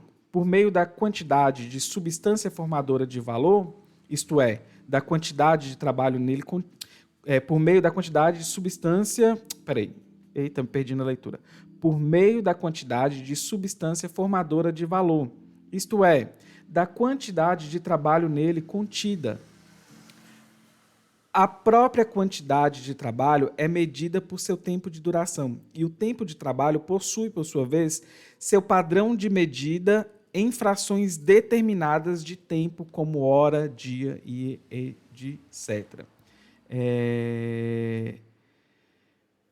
Poderia parecer que, se o valor de uma mercadoria é determinado pela quantidade de trabalho despendido durante a sua produção, quanto mais preguiçoso ou inábil for um homem, maior será o valor de sua mercadoria. Uma coisa que é interessante aqui, gente, essa ideia, né, do valor que o Marx está trazendo para aqui, isso não era algo que meio que estava no senso comum. Então, temos essa nova forma de apresentar, né, que Marx está mostrando e que a gente começa a perceber, então, que aqui é o potencial, né, talvez brilhante de sua obra e que ele começa a nos trazer alguns elementos importantes. E aí a gente tem que começar a pensar algumas questões, né? Valor de uso, valor de troca, trabalho concreto, trabalho abstrato. E aí a gente começa... Alguns elementos a gente pode começar a pensar a partir desse esquema aqui, que eu acho que facilita a vida de vocês, né? No valor de uso, a gente pode perceber, às vezes, o próprio caráter do trabalho concreto. E aí, essa questão do trabalho concreto, a gente tem que começar a pensar lá naquela ideia que eu falei, né? Olha, o que seria um trabalho concreto? A gente pensar no trabalho do carpinteiro, né? Ser carpinteiro, pedreiro, alfaiate, fiandeiro, padeiro. Isso é um trabalho concreto. O trabalho abstrato é esse trabalho socialmente necessário que a gente tem. E aí eu expliquei que ele é socialmente necessário para a gente pensar, né, não um trabalho que vai variar conforme o indivíduo. Ele não varia conforme o indivíduo. A gente está pensando aí na sociedade como um todo, ok? Trabalho concreto, especificamente uma profissão concreta, né? Pedreiro, padeiro, fiandeiro, enfim, qualquer uma aí. Isso é um trabalho concreto. O trabalho concreto, ele está relacionado ao valor de uso. E o trabalho abstrato, ele está relacionado ao valor de troca. Por quê? O que a gente vai ter contido na mercadoria é o valor, né? E aí a gente vai entender que existe os frutos do trabalho, né? As mercadorias são frutos do trabalho. Então, contém valor. E quem produziu aquilo lá, aquele valor, foi o trabalhador. Ok? Só para a gente seguir com a leitura aqui. Só pegar aqui a parte do trabalhador, né? Quanto mais preguiçoso ou inábil for um homem, maior será o valor de sua mercadoria, pois ele necessitará de mais tempo para produzi-la. No entanto, o trabalho que constitui a substância dos valores é trabalho humano igual, dispêndio da mesma força de trabalho humana. a força de trabalho conjunta da sociedade que se apresenta nos valores do mundo das mercadorias. Vale aqui como uma única força de trabalho humana, embora consista em inúmeras forças de trabalho individuais. Cada uma dessas forças de trabalho individuais é a mesma força de trabalho humana que a outra, na medida em que possui o caráter de uma força de trabalho social média e atua como tal. Portanto, vou explicar logo mais para vocês, viu, gente? Portanto, na medida em Portanto, na medida... gente, eu me perdi aqui nas linhas. Portanto, na medida em que para a produção de uma mercadoria, ela só precisa do tempo de trabalho em média necessário ou tempo de trabalho socialmente necessário. Acho que isso já ficou explicado aí para vocês, né? Tempo de trabalho socialmente necessário é aquele requerido para produzir um valor de uso qualquer sob as condições normais para uma dada sociedade e com um grau social médio de destreza e intensidade do trabalho. Aqui a gente já começa a pegar alguns elementos, né? E é interessante a gente pensar que a mercadoria ela tem que conter também valor de uso para a gente, porque senão elas não serão trocadas. Se ela não tem utilidade para as pessoas, elas não serão trocadas. Só que para o capitalista, gente, o capitalista ele não está preocupado com valor de uso. O que importa é vender, né? Fazer circular as coisas. Isso a gente vê que o que importa como é que fala? As questões, o que importa para ele de fato é sair vendendo, não importa o que e como e em quais condições isso está acontecendo. E o que a gente está mostrando aqui também nesse trecho é a relação entre valor de uso e valor de troca, né? Então, a mercadoria, ela só é mercadoria porque ela tem valor de troca. Mas se ela não tiver valor de uso, ela pode encalhar, né? E, enfim, tem várias questões que a gente pode discutir após isso. Após a introdução do TA a vapor na Inglaterra, aqui está mostrando um exemplo histórico, e a gente vai ver sempre que ele vai começar a contar também a questão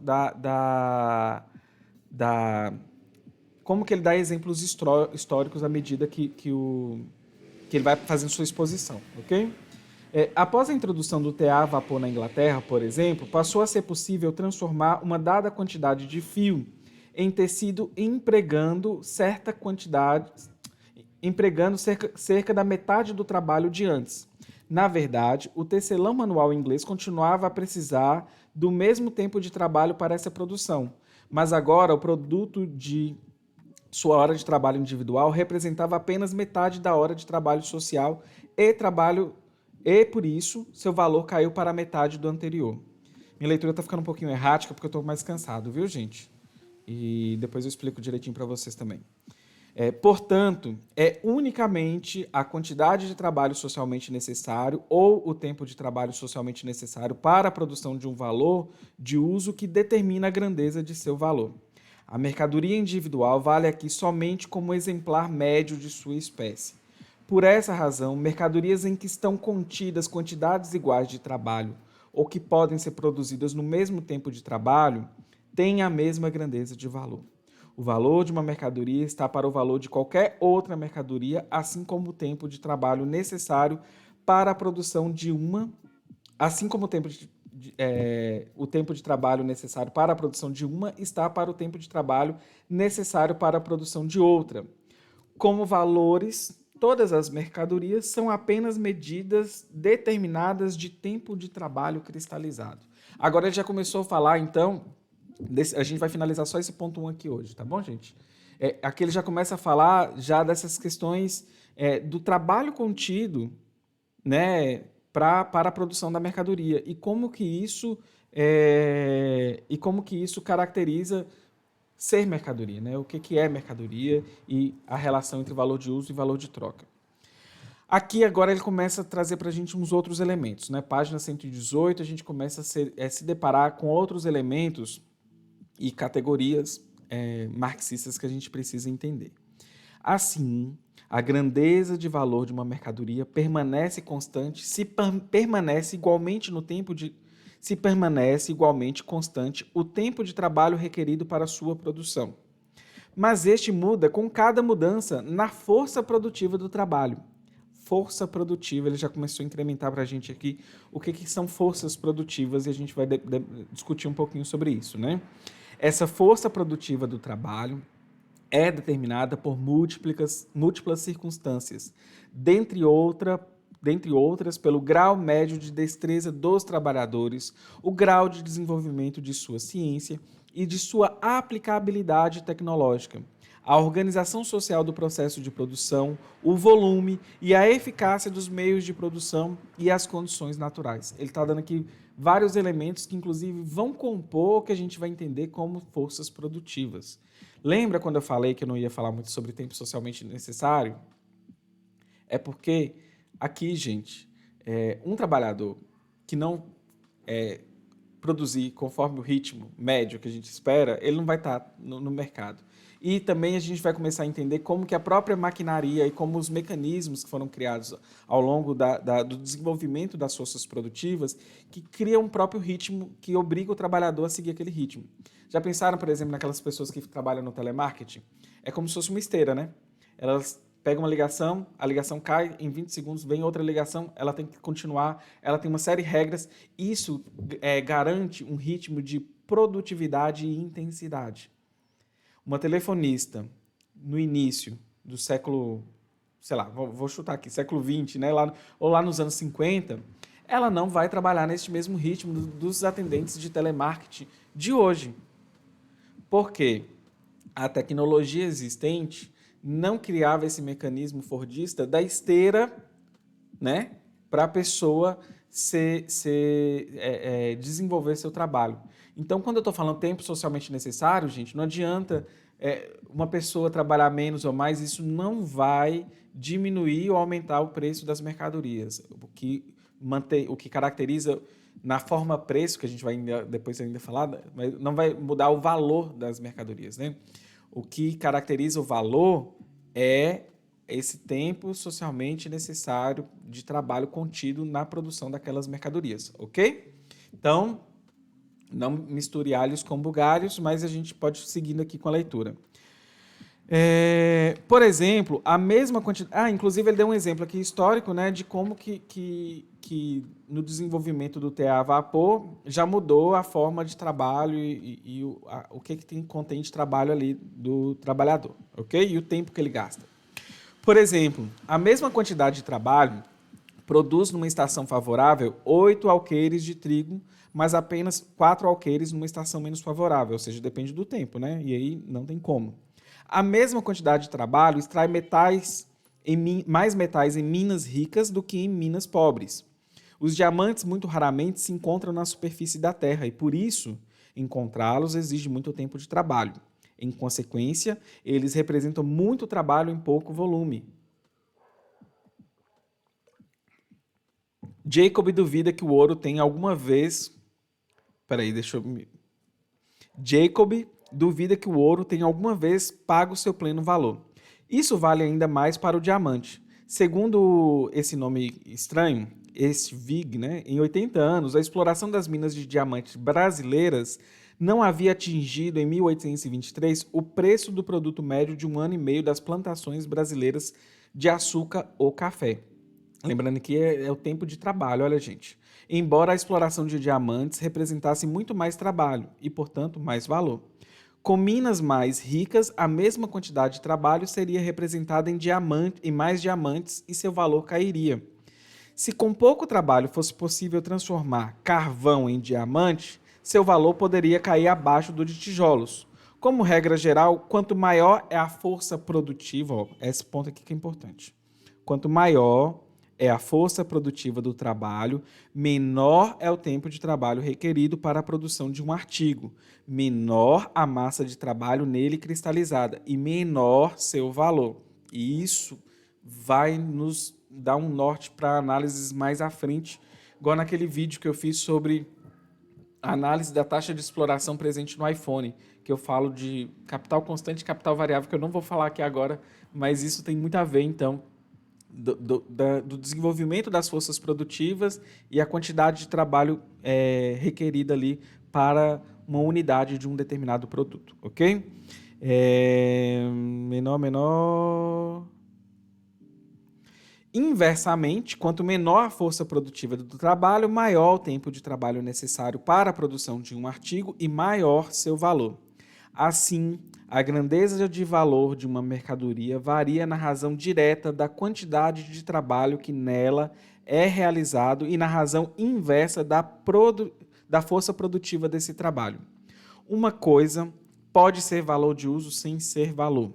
É esse o caso quando sua utilidade para o homem não é mediada pelo trabalho.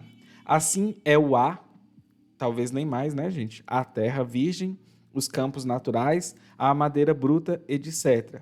Uma coisa pode ser útil e produto do trabalho humano sem ser mercadorias. Quem, por meio de seu produto, satisfaz sua própria necessidade, cria certamente valor de uso, mas não mercadoria. Eu falei, por exemplo, eu dei a título de exemplo a questão do jantar, mas a gente pode até pegar um pouquinho dos economistas liberais sobre a questão da defesa da propriedade privada e de quem imprime um trabalho na terra. Ele está falando da pessoa que tem dinheiro para contratar pessoas. Enfim, é uma defesa safada aí dos proprietários, né, da propriedade privada. Não é do apartamento da classe média, vocês já sabem esse debate. Para produzir mercadoria, ele tem de produzir não apenas valor de uso, mas valor de uso para outrem, valor de uso social, e não somente para outrem. O camponês medieval produzia a talha para o senhor feudal, o dízimo para o padre, mas nem por isso a talha ou o dízimo se tornavam mercadorias. Para se tornar mercadoria, é preciso que, por meio da troca, o produto seja transferido a outrem, a quem vai servir como valor de uso. Por último, nenhuma coisa pode ser valor sem ser objeto de uso. Se ela é inútil, também o é o trabalho nela contido. Não conta como trabalho e não cria por isso nenhum valor. Gente, o que ele está falando aqui é basicamente, né, que primeira coisa que mais à frente a gente vai ver que nós vamos ver os ciclos do capital, né? E aí tem o capital produtivo, capital monetário, capital mercadoria. Basicamente, se o capitalista, que a gente já tem as dicas aqui do que vai acontecer, né? Ele detém os meios de produção, comprou a força de trabalho do trabalhador, produziu a mercadoria e não vendeu, vai dar ruim. E se essa mercadoria não tem valor de uso, vai dar ruim. Por exemplo, podemos pensar em produtos que do campo, sei lá, mercadoria da área da moda, que pode perder um pouquinho do seu valor de uso, né? Porque não vai mais ter utilidade para a venda. Vai ficar empacado e isso dá um problema. E esses problemas, quando o ciclo para de acontecer, a gente se chama de crise, né? Então, e que tem os problemas e as contradições do capitalismo.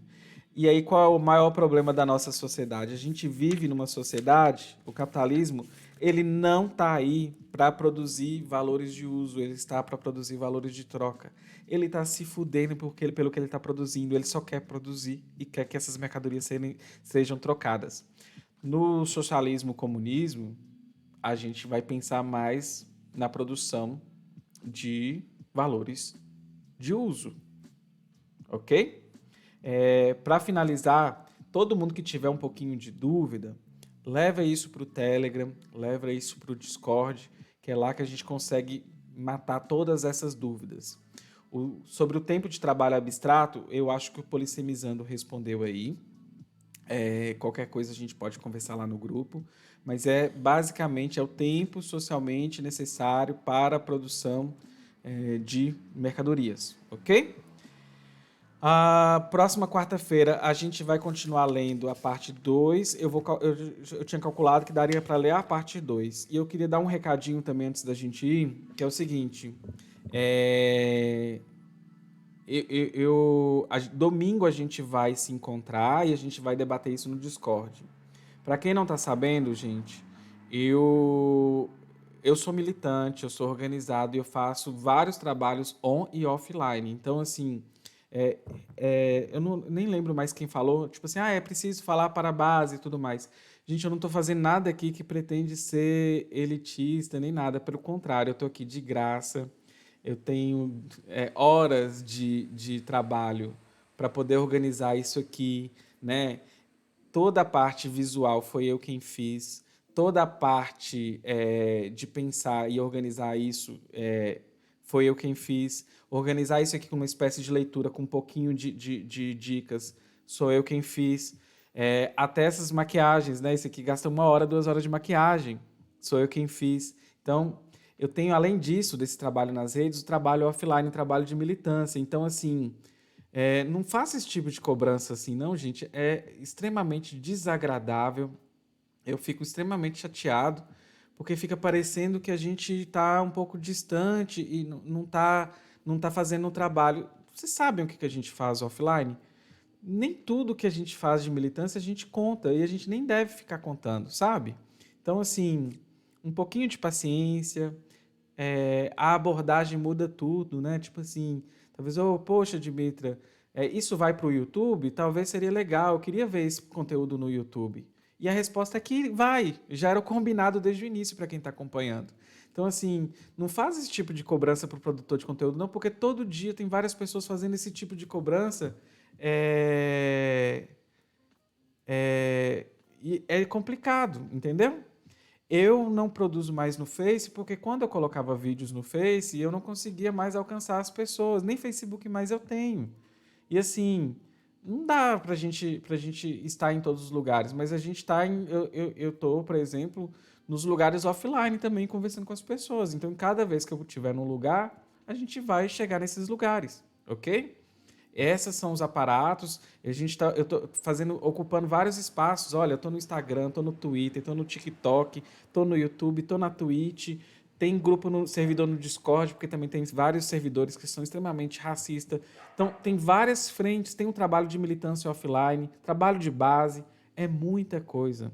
E a gente não está bem, tá? Então, assim, só cuidadinho na forma de pedir, na forma de organizar, porque fica parecendo que a gente é obrigado, né? Eu estou fazendo isso aqui tudo de graça. E, além de tudo, tem dinheiro meu colocado aqui. Então, é isso. Fica aí a mensagem. Domingo a gente se encontra no Discord, domingo a gente bate papo. Lá no Telegram, tá acessível para todo mundo no Telegram, a gente bateu papo. É lógico que eu não estou no WhatsApp já pensando em acessibilidade, porque eu não vou expor meu número para mais de 1.000 pessoas, segundo que não cabe esse número de pessoas. Então, pensa nessas questões, sabe? Eu tô aqui muito cansado, muito feliz de estar fazendo isso, mas eu não sei se vocês viram a Sabrina reclamando esses dias nos stories. A gente produz conteúdo com muito carinho, gente. Assim, sei lá, tem gente. Eu vejo relatos de gente da periferia de Brasília, sei lá, do Nordeste, do Norte, tanta gente falando tanta coisa legal, e assim, tá indo, sabe?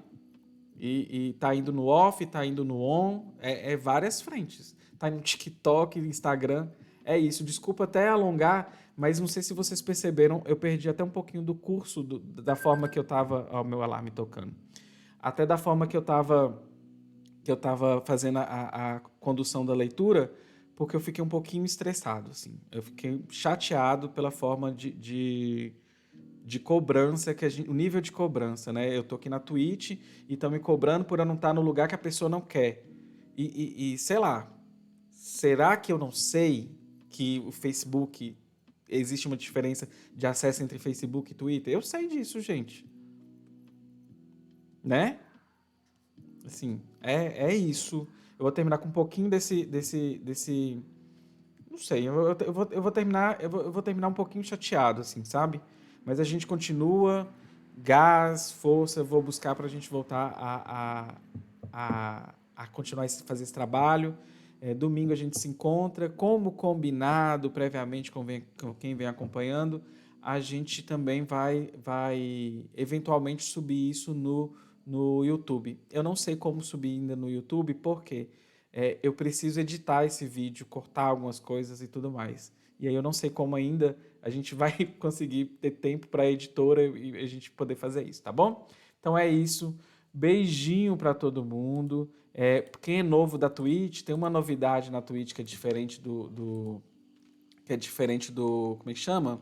Do YouTube, que quando você termina uma live aqui, você acaba levando as pessoas para outras lives e tudo mais, se vocês quiserem conhecer outros canais. E aí hoje eu queria apresentar para vocês um canal que eu gosto muito, que é do Gamer de Esquerda, né? E aí ele é um cara muito massa e ele faz um trabalho aqui na Twitch e por causa dele que eu vim também ocupar esse espaço. Eu não estou largando o YouTube, eu estou ocupando todos os espaços possíveis que minha saúde mental dá, tá bom? Beijinho para todo mundo. Mandem dúvidas no Telegram, manda dúvidas no Discord que a gente vai resolver isso, tá bom? É isso, gente.